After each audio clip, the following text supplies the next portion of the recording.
2026 March 21 വൈകുന്നേരം ഏകദേശം 4:30 മണി. തൻ്റെ ജോലി കഴിഞ്ഞ് തൻ്റെ വീട്ടിലേക്ക് മടങ്ങുകയായിരുന്നു നവീൻ എന്ന യുവാവ്. എന്നാൽ വീടിനടുത്തേക്ക് എത്തിയ നവീൻ്റെ നെഞ്ചിടിപ്പ് ആകസ്മികമായി കൂടി. അവൻ്റെ വീടിൻ്റെ പ്രധാന ഗേറ്റ് ഇരുമ്പ് കൊണ്ടാണ് നിർമ്മിച്ചിരിക്കുന്നത്. പക്ഷേ വീട്ടിൽ അമ്മമ്മ മാത്രം തനിച്ചുള്ള സാഹചര്യത്തിൽ ആ ഗേറ്റ് അങ്ങനെ തുറന്നിടാറുണ്ടായിരുന്നില്ല. പക്ഷേ പതിവ് തെറ്റിച്ചുകൊണ്ട് ആ വീടിൻ്റെ ഗേറ്റ് മലർക്കെ തുറന്നു കിടക്കുന്നുണ്ടായിരുന്നു. നവീൻ്റെ നെഞ്ചിടിപ്പ് വീണ്ടും കൂടിക്കൊണ്ടേയിരുന്നു. അയാൾ വീട്ടിലേക്ക് ഓടിക്കയറി ചെന്നുകൊണ്ട് ആ വാതിൽ തള്ളി തുറന്നു. അവിടെ അയാൾ കണ്ട കാഴ്ച അയാളുടെ ഹൃദയം തകർക്കുന്ന കാഴ്ചയായിരുന്നു. തൻ്റെ വീടിൻ്റെ റൂമുകളിലെ അലമാരകളും ഷെൽഫുകളും എല്ലാം തുറന്നിരിക്കുന്നു. വസ്ത്രങ്ങളെല്ലാം വാരി വലിച്ചിട്ടിരിക്കുന്നു. മാത്രമല്ല സ്വർണ്ണാഭരണങ്ങളും പണവുമെല്ലാം റൂമുകളിൽ ചിതറിത്തെറിച്ചിരിക്കുന്നു. ആ വീട്ടിൽ കൃത്യമായി ആരോ ഒരു മോഷണം നടത്തിയിരിക്കുന്നു എന്ന് അദ്ദേഹത്തിന് വ്യക്തമായി. എന്നാൽ ഇതിനേക്കാൾ വലിയൊരു ദുരന്തം അദ്ദേഹത്തിന് അവിടെ കാത്തിരിപ്പുണ്ടായിരുന്നു. അദ്ദേഹം ഓടിച്ചെന്ന് തൻ്റെ 60 വയസ്സുകാരിയായ മുത്തശ്ശി നിർമ്മല ദേവി കിടക്കുന്ന റൂമിലേക്കാണ് പെട്ടെന്ന് ചെന്നത്. എന്നാൽ അവിടെ കണ്ട കാഴ്ച അദ്ദേഹത്തിന് വിശ്വസിക്കാൻ കഴിയുമായിരുന്നില്ല.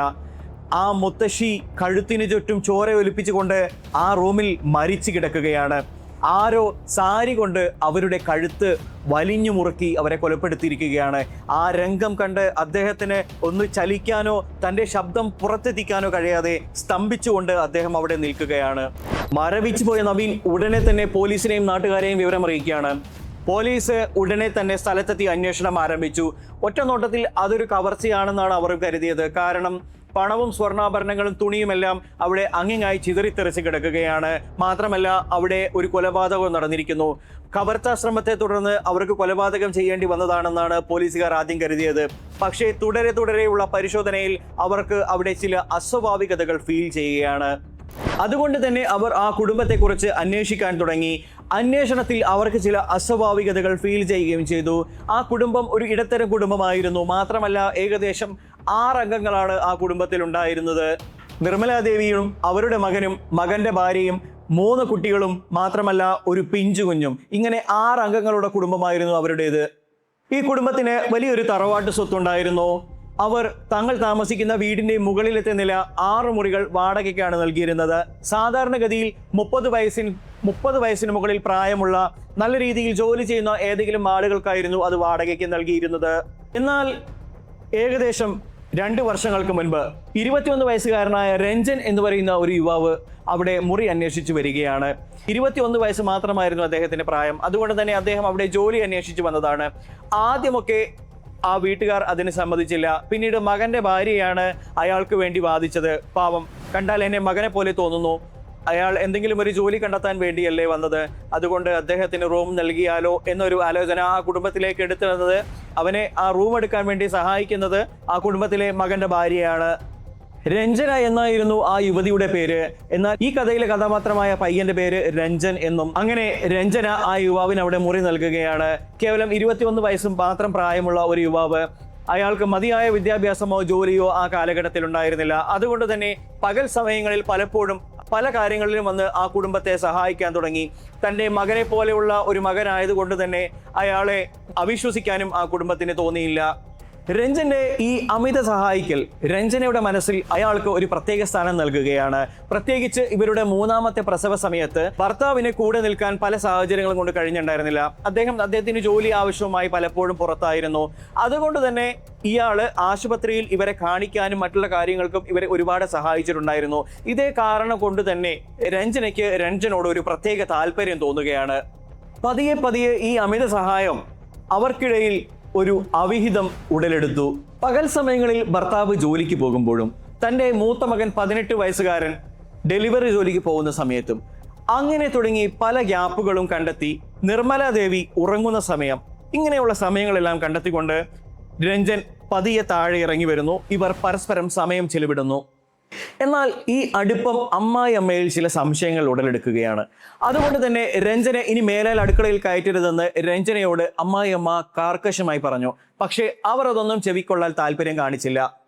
ഒരു ദിവസം ഉച്ച കഴിഞ്ഞ് ഏകദേശം 3:30 അമ്മായിയമ്മ ചായ കുടിക്കാൻ വിളിക്കാൻ വേണ്ടിയിട്ട് തൻ്റെ മരുമകളുടെ റൂമിലേക്ക് പോവുകയാണ്. പക്ഷേ മരുമകളുടെ റൂമിലെത്തി അമ്മായിയമ്മ കണ്ട കാഴ്ച വളരെ ഞെട്ടിക്കുന്നതായിരുന്നു. ആദ്യം അവർ വാതിൽ കൊട്ടി വിളിക്കാൻ ശ്രമിച്ച് അതിനെ കൊട്ടി വിളിക്കാൻ ശ്രമിച്ചപ്പോൾ ആ വാതിലെ അകത്ത് നിന്ന് പൂട്ടിയ നിലയിലായിരുന്നു. അവർ പിന്നീട് ആ ജനലിലൂടെ നോക്കുന്ന സമയത്ത് കണ്ട കാഴ്ച രഞ്ജനും രഞ്ജനയും ആ റൂമിൽ ഒരുമിച്ചായിരുന്നു. കോപമടക്കാനാവാതെ നിർമ്മല ദേവി രഞ്ജനെ തല്ലുകയും രഞ്ജനയെ കഠിനമായി ശാസിക്കുകയും ചെയ്തു. ഈ ബന്ധം ഇവിടെ വെച്ച് നിർത്തിയിട്ടില്ലെങ്കിൽ തൻ്റെ മകനോട് പറയുമെന്നും വാണിംഗ് നൽകി. പക്ഷേ ആ പെൺകുട്ടി ഇതൊന്നും കേൾക്കാൻ തയ്യാറായിരുന്നില്ല. അവൾ ഇതൊന്നും ചെവിക്കൊണ്ടുമില്ല. അന്ന് വൈകുന്നേരം തൻ്റെ മകൻ ജോലി കഴിഞ്ഞെത്തുന്ന സമയത്ത് അമ്മായിയമ്മ ഈ മുഴുവൻ രഹസ്യങ്ങളും തൻ്റെ മകനായ ദേശിനോട് പറയുകയാണ്. ദേശ് ഇതെല്ലാം കേട്ടുകൊണ്ട് തൻ്റെ ഭാര്യയെ കാര്യമായി ശകാരിക്കുകയും തൻ്റെ 15-18 വയസ്സുള്ള മക്കൾ ഇതറിഞ്ഞാൽ തന്നെക്കുറിച്ച് എന്താണ് ധരിക്കുക എന്ന് തൻ്റെ ഭാര്യയോട് ചോദിക്കുകയാണ്. പക്ഷേ ഇവിടെ രഞ്ജന പ്ലേറ്റ് നേരെ മറിച്ചിടുന്നു. എന്നിട്ട് തൻ്റെ ഭർത്താവിനോട് പറയാണ്, എൻ്റെ മൂന്നാമത്തെ പ്രസവ സമയത്ത് ഇയാൾ ഇവിടെ ഉണ്ടായിരുന്നോ? ഇയാൾ എന്നെ നോക്കിയിരുന്നോ? ആ സമയത്തെല്ലാം കറക്റ്റായി എൻ്റെ കാര്യങ്ങളെല്ലാം ചെയ്തു തന്നത് എൻ്റെ മകനെ പോലെയുള്ള ഇയാളാണ്. അതുകൊണ്ട് തന്നെ അവനോട് എനിക്ക് തീർത്താൽ തീരാത്ത കടപ്പാടമുണ്ട്. അതുകൊണ്ട് നിങ്ങളുടെ അമ്മയുടെ വാക്ക് കേട്ട് എന്നെ തെറ്റിദ്ധരിക്കുന്നത് നമുക്കിടയിൽ ബന്ധം വഷളാവാൻ മാത്രമായിരിക്കും കാരണമാവുക. നിങ്ങളുടെ അമ്മ നമ്മുടെ ബന്ധം തകർക്കാൻ വേണ്ടി കള്ളം പറയുകയാണ് എന്നും അവർ കൂട്ടിച്ചേർത്തു. ഭാര്യയുടെ വൈകാരികമായ നുണകളിൽ അദ്ദേഹം വീണുപോവുകയാണ്. പക്ഷേ ഇനി മേലാൽ അവന് നമ്മുടെ ബെഡ്റൂമിൻ്റെ ഭാഗത്ത് കണ്ടുപോകരുത് എന്ന് മാത്രം പറഞ്ഞുകൊണ്ട് അയാൾ ആ സംസാരം അവിടെ വെച്ച് നിർത്തി. പിന്നീട് 4 ദിവസത്തേക്ക് ഒരു പ്രശ്നങ്ങൾ ഉണ്ടായിരുന്നില്ല. 4 ദിവസം കഴിഞ്ഞ സമയത്ത് രഞ്ജനും കൂടി മാർക്കറ്റിൽ പച്ചക്കറികൾ മേടിക്കാൻ വേണ്ടി പോവുകയാണ്. അങ്ങനെ പച്ചക്കറികളൊക്കെ മേടിച്ച് തിരിച്ചു വരുന്ന സമയത്താണ് ഈ ക്രൂരമായ കൊലപാതക പ്ലാൻ രഞ്ജന്റെ മുമ്പിൽ വെക്കുന്നത്. എൻ്റെ ഭർത്താവ് ഒരു പാവമാണ്, അയാളെ എനിക്ക് ഈസിലി കൈകാര്യം ചെയ്യാം, അയാളെ പറ്റിക്കുകയും ചെയ്യാം. പക്ഷേ എൻ്റെ അമ്മായിയമ്മ അങ്ങനെയല്ല. അവർ ഒരു വിഷവിത്താണ്. മാത്രമല്ല അവരെ കൈകാര്യം ചെയ്യുക എന്ന് പറയുന്നത് എനിക്ക് വളരെ ബുദ്ധിമുട്ടുള്ളൊരു കാര്യമാണ്. അതുകൊണ്ട് തന്നെ നമുക്കൊരുമിച്ച് ജീവിക്കണമെങ്കിൽ അവരെ ഇല്ലാതാക്കണം. നമ്മുടെ സമാധാന സന്തോഷം നമ്മൾ തന്നെയാണ് കണ്ടെത്തേണ്ടത്. എനിക്ക് എൻ്റെ മക്കൾ വേണം, എൻ്റെ ഭർത്താവ് വേണം, കൂടെ നിന്നെയും. അതുകൊണ്ട് നമുക്ക് ആ സ്ത്രീയെ ഇല്ലാതെയാക്കണം. എന്നാൽ തൻ്റെ സ്വന്തം അമ്മായിയമ്മയെ കൊലപ്പെടുത്താൻ വേണ്ടി ഈ മരുമകൾ കാണിക്കുന്ന ചെയ്തി കണ്ട് വെറും 21 വയസ്സ് മാത്രം പ്രായമുണ്ടായിരുന്ന ഈ ചെറുപ്പക്കാരന് ഒന്നും പറയാൻ പറ്റാതെ, അതായത് ഈ സ്ത്രീയുടെ ശരീര സൗന്ദര്യത്തിലും മറ്റും വഴങ്ങിക്കൊണ്ട് ഇയാളും ആ ക്രൂര കൊലപാതകത്തിന് പങ്കാളിയാവുകയാണ്. ക്രൈം സീരിയലുകൾ സ്ഥിരമായി കാണാറുണ്ടായിരുന്ന രഞ്ജന പോലീസിന്റെ പിടിപെടാതെ എങ്ങനെ ഈ ക്രൈം ചെയ്യാമെന്നുള്ളതിൻ്റെ ഒരു മാസ്റ്റർ പ്ലാൻ തയ്യാറാക്കുകയാണ്. കൃത്യം മാർച്ച് 21 ഏകദേശം 4:30 മണി. വീട്ടിൽ മറ്റാരും ഉണ്ടായിരുന്നില്ല. മാത്രമല്ല അമ്മായിയമ്മ നിർമ്മല ദേവി സീരിയൽ കണ്ടുകൊണ്ടിരിക്കുകയാണ്. ഈ സമയത്ത് അവർ ശബ്ദമുണ്ടാക്കാതെ പുറകിൽ നിന്നും വന്നുകൊണ്ട് തൻ്റെ അമ്മായിയമ്മയുടെ തലയ്ക്ക് ഒരു വടി കൊണ്ട് ശക്തമായി അടിക്കുകയാണ്. പക്ഷേ ആ അടി ഉന്നം തെറ്റി നേരെ അവരുടെ പുറത്തേക്കാണ് കൊള്ളുന്നത്. അടി കൊണ്ട ഉടനെ തന്നെ അവർ നിലത്തേക്ക് വീണു. മാത്രമല്ല വേദന കൊണ്ട് പിടഞ്ഞ് കരയുകയാണ്. ഈ പ്ലാനിൽ പങ്കാളിയായിരുന്ന രഞ്ജനും ഇതിനെ കൂടെ ജോയിൻ ചെയ്യുകയാണ്. അയാൾ ഓടി വന്ന് ശബ്ദമുണ്ടാക്കുന്ന നിർമ്മല ദേവിയുടെ വായിൽ തുണി തിരികെ കയറ്റി. മാത്രമല്ല അവരുടെ കൈകളും കാലുകളും ഉടനെ തന്നെ ഒരു സാരി എടുത്ത് ബന്ധിച്ചു. ആ വീട്ടിൽ ആ സമയത്ത് ഞാൻ നേരത്തെ പറഞ്ഞ പോലെ ആ പിഞ്ചു കുഞ്ഞല്ലാതെ മറ്റാരും ഉണ്ടായിരുന്നില്ല. അതുകൊണ്ട് തന്നെ ക്രൈം ചെയ്യാനുള്ള അവരുടെ പെർഫെക്റ്റ് ടൈമായി അവരത് മുതലെടുത്തു. അങ്ങനെ അവർ രണ്ടുപേരും കൂടി മറ്റൊരു സാരി എടുക്കുകയാണ്. കൈകളും കാലുകളും ബന്ധിച്ച രീതിയിൽ നിർമ്മല ദേവി അവിടെ കിടക്കുന്നു. അവർക്ക് ഉറക്കെ പൊട്ടിക്കരയണമെന്നുണ്ട്. കാരണം തൻ്റെ മരുമകൾ നേരത്തെ ആ വലിയ വടി കൊണ്ട് അവരെ പുറത്തേക്കാണ് അടിച്ചിരുന്നത്. അതുകൊണ്ട് തന്നെ അവരവിടെ പിടഞ്ഞു കരയുകയാണ്. പക്ഷെ വായിൽ തുണി തിരികിയ കാരണം കൊണ്ട് ശബ്ദം വെളിയിലേക്ക് വന്നിരുന്നില്ല. ഉടനെ തന്നെ അടുത്തിരുന്ന വലിയൊരു സാരി എടുത്ത് മരുമകളും അവളുടെ ജാരനും കൂടി കഴുത്തിൻ്റെ 2 ഭാഗത്തേക്കായി സാരി വലിഞ്ഞു മുറുക്കാൻ തുടങ്ങി. അവർ നിമിഷ നേരം കൊണ്ട് തന്നെ വേദന കൊണ്ട് പിടഞ്ഞ് അവിടെ മരിച്ചു വീഴുകയാണ്. അങ്ങനെ ആ 66-കാരിയായ നിർമ്മല ദേവി എന്ന പാവപ്പെട്ട സ്ത്രീ അവിടെ തൽക്ഷണം മരിച്ചു വീണു. പിന്നീട് പോലീസിന്റെ ശ്രദ്ധ തിരിക്കാനും ഇതൊരു കവർച്ചാ ശ്രമമാണെന്ന് തെളിയിക്കാനും വേണ്ടി അവർ ആ റൂമിൽ അങ്ങിങ്ങായി തുണികളും വസ്ത്രാഭരണങ്ങളും പണവുമെല്ലാം വലിച്ചെറിഞ്ഞു. പിന്നീട് രഞ്ജൻ തന്ത്രപ്രകാരം കുറച്ച് സ്വർണവും കുറച്ച് പണവും തൻ്റെ റൂമിലേക്ക് മാറ്റുകയും ചെയ്തു. പിന്നീട് അവർ പുറത്തേക്കിറങ്ങി. ഈ കൃത്യം നടക്കുന്ന 2 മണിക്കൂർ CCTVയിൽ ഒരു ദൃശ്യങ്ങളും പെടാതിരിക്കാൻ വേണ്ടി അവരത് ഓഫ് ചെയ്തു വെച്ചു. പിന്നീട് അവർ രഞ്ജനയുടെ കാർ എടുത്ത് പുറത്തേക്കിറങ്ങി. കുറച്ചകലെ ചെന്നുകൊണ്ട് 2 മണിക്കൂർ കഴിഞ്ഞപ്പോൾ CCTV വീണ്ടും ഓൺ ചെയ്തു വെച്ചു. ഇപ്രകാരം അവർ എല്ലാ പ്ലാനുകളും കൃത്യമായി ചെയ്തു. ഇപ്പോൾ ഇത് ഒരിക്കലും പോലീസ് പിടിക്കപ്പെടില്ലെന്നാണ് അവർ കരുതിയത്. കാരണം അവർ തന്ത്രപ്രകാരം വീട്ടിൽ ആരുമില്ലാത്ത സമയത്താണ് ഒന്നാമത് ഈ കൊലപാതകം ചെയ്തിരിക്കുന്നത്. പിന്നീട് തെളിവുകൾ നശിപ്പിക്കാൻ വേണ്ടി അവർ CCTV ദൃശ്യങ്ങളെല്ലാം റിമൂവ് ചെയ്തു. പിന്നീട് ഇതൊരു കൊലപാതക ശ്രമമാണെന്ന് വരുത്തി തീർക്കാൻ വേണ്ടി, മാത്രമല്ല ഇതൊരു മോഷണ ശ്രമമാണ്, അതേ തുടർന്നുണ്ടായ ഒരു കൊലപാതകമാണെന്ന് തെളിയിക്കാൻ വേണ്ടി ആ സ്ത്രീയെ കൊലപ്പെടുത്തിയതിനു ശേഷം വീട്ടിലുള്ള ആഭരണങ്ങളും വസ്ത്രങ്ങളുമെല്ലാം അങ്ങിങ്ങായി ചിതറിത്തെറിച്ചു വെച്ചു. ഇതെല്ലാം ഒരു പെർഫെക്റ്റ് മർഡറിന്റെ ലക്ഷണങ്ങളായിരുന്നു എന്നാണ് ആ വിഡ്ഢികൾ കരുതിയത്. കുറച്ചു കഴിഞ്ഞ് തൻ്റെ ഭർത്താവ് തന്നെ വിളിച്ചിട്ട് ഈ കാര്യം പറയുന്ന സമയത്ത് രഞ്ജന അവിടേക്ക് ഓടി വരികയാണ്. ഓടി വന്നുകൊണ്ട് അവളുടെ നാടകം ആരംഭിച്ചു. നെഞ്ചത്തടിച്ചു കരയാനും, മാത്രമല്ല തൻ്റെ അമ്മായിയമ്മ മരിച്ചതിൽ തനിക്ക് വളരെയധികം വിഷമമുണ്ടെന്ന് അവരെ ബോധ്യപ്പെടുത്താനും വളരെയധികം ശ്രമങ്ങൾ തുടങ്ങി. എന്നാൽ ഇതിനിടയിലൂടെ അവൾ രഞ്ജനെ മറ്റൊരു കാര്യം ഏൽപ്പിച്ചിട്ടുണ്ടായിരുന്നു. പോലീസിൻ്റെയും തൻ്റെ ഭർത്താവിൻ്റെയും അടുത്ത മൂവ്മെന്റ് എന്താണ് എന്ന് മനസ്സിലാക്കാൻ വേണ്ടി രഞ്ജനെ അവൾ പ്രത്യേകം അവിടെ നിയോഗിച്ചു. പോലീസ് അന്വേഷണം കൃത്യമായി നടക്കുന്നുണ്ടെങ്കിലും അവർക്ക് കൃത്യമായ തെളിവുകളൊന്നും കണ്ടെത്താൻ കഴിഞ്ഞിരുന്നില്ല. കാരണം തെളിവ് നശിപ്പിക്കാൻ വേണ്ടി ഈ ക്രൂര കൊലപാതകികൾ ചില കാര്യങ്ങൾ അവിടെ ചെയ്തു വെച്ചിട്ടുണ്ടായിരുന്നു. ഒന്നാമത് CCTV ഫുട്ടേജ് ഇല്ല, മാത്രമല്ല അവിടെ കവർച്ചാ ശ്രമമാണെന്ന് നടത്താൻ വേണ്ടി അവർ പല കാര്യങ്ങളും ചെയ്തു. പിന്നീട് പോലീസ് അവരുടെ മുറയൊന്ന് മാറ്റി. അവർ പോലീസ് ഡോഗിനെ സംഭവ സ്ഥലത്തേക്ക് കൊണ്ടുവരികയാണ്. ഇവിടെയാണ് കൊലപാതകികൾക്ക് ആദ്യം മിസ്റ്റേക്ക് പറ്റുന്നത്.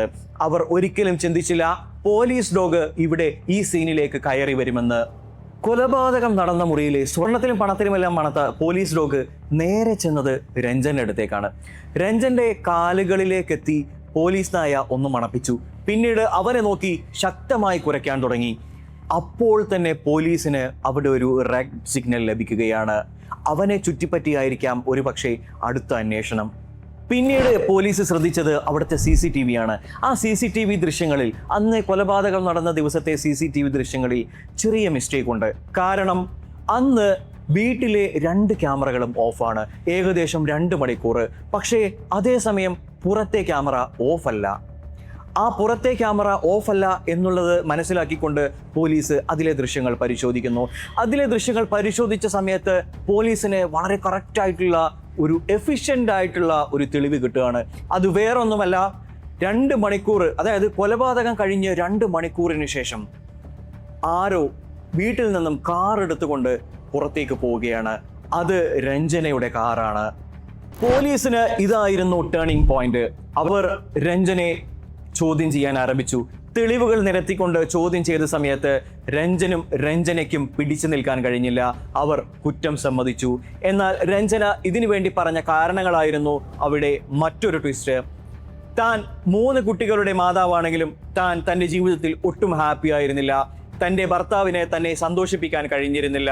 3 കുട്ടികളുടെ മാതാവാണെങ്കിലും തനിക്ക് വേണ്ട കാര്യങ്ങൾ ചെയ്തു തരുന്നതിൽ തൻ്റെ ഭർത്താവ് ഒരു ഫെയിലിയർ ആയിരുന്നു. എന്നാൽ ഈ 21-കാരൻ തന്നെ സന്തോഷിപ്പിക്കുന്നതിൽ മാക്സിമം ചെലവഴിച്ചു. അതുകൊണ്ട് തന്നെയാണ് അയാളോട് അടുക്കാനുണ്ടായ കാരണവും. പിന്നീട് ഇവരെ കൊലപ്പെടുത്താൻ കാരണമായി ഉണ്ടായിരുന്നത് ഇവർ ഞങ്ങളുടെ ജീവിതത്തിൽ ഒരു വിലങ്ങ് തടിയായിരുന്നു. അതുകൊണ്ട് ഇവരെ തീർക്കുക എന്നത് മാത്രമായിരുന്നു എൻ്റെ ഉദ്ദേശം. പക്ഷേ ഞാൻ ഈ കൊലപാതകം ചെയ്ത സമയത്ത് എന്തൊക്കെയോ മിസ്റ്റേക്കുകൾ വരുത്തി എന്ന് ഞാനിപ്പോൾ മനസ്സിലാക്കുന്നു.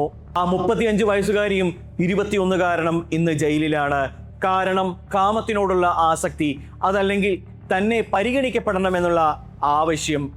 21 വയസ്സ് എന്ന് പറയുന്നത് ഒരു ചെറിയ പ്രായമാണ്. ഒരു തീരുമാനം പോലും എടുക്കാൻ കഴിയാത്ത ഈ ഒരു പ്രായത്തിൽ ആ ചെറുപ്പക്കാരൻ ഇന്നൊരു കൊലപാതകിയും. ഇനി അയാൾക്കൊരു ജീവിതമുണ്ടോ? ഇല്ല. പ്രിയപ്പെട്ടവരെ, ഈ വീഡിയോയിലൂടെ നമ്മൾ മനസ്സിലാക്കേണ്ടത് കുറ്റകൃത്യം എന്ന് പറയുന്നത് ഒരു പ്രശ്നത്തിനുമുള്ള പരിഹാരമല്ല. നിങ്ങളുടെ കുടുംബത്തിൽ പ്രശ്നങ്ങൾ ഉണ്ടെങ്കിൽ അത് പരസ്പരം തുറന്ന് സംസാരിക്കാൻ നിങ്ങൾ തന്നെ സമയം കണ്ടെത്തുക, ധൈര്യം കണ്ടെത്തുക, ധൈര്യപൂർവ്വം സംസാരിക്കുക, പ്രശ്നത്തിന് പരിഹാരം കണ്ടെത്തുക. കൗൺസിലിംഗ് ആവശ്യമാണെങ്കിൽ കൗൺസിലിംഗ് സ്വീകരിക്കുക. സൈക്കോളജി അല്ലെങ്കിൽ സൈക്കാട്രി എന്ന് പറയുന്നത് ഒരു മോശം വിഭാഗമല്ല. തീർച്ചയായും സൈക്കോളജി വിഭാഗത്തെ ബന്ധപ്പെട്ടുകൊണ്ട് നിങ്ങൾക്ക് സഹായം ആവശ്യമാണെങ്കിൽ സ്വീകരിക്കുക തന്നെ വേണം. പ്രിയപ്പെട്ടവരെ, ഈ വീഡിയോ നിങ്ങൾക്ക് ഇഷ്ടപ്പെടുകയാണെങ്കിൽ തീർച്ചയായും ഞങ്ങളുടെ ചാനൽ സബ്സ്ക്രൈബ് ചെയ്യാൻ മറക്കരുത്. ഈ വീഡിയോ മാക്സിമം ആളുകളിലേക്ക് ഷെയർ ചെയ്യാനും മറക്കരുത്. ലൈക്ക് ചെയ്യുക, സബ്സ്ക്രൈബ് ചെയ്യുക. നാളെ നല്ലൊരു വീഡിയോയുമായി വീണ്ടും കാണാം. അതുവരേക്കും ഗുഡ് ബൈ.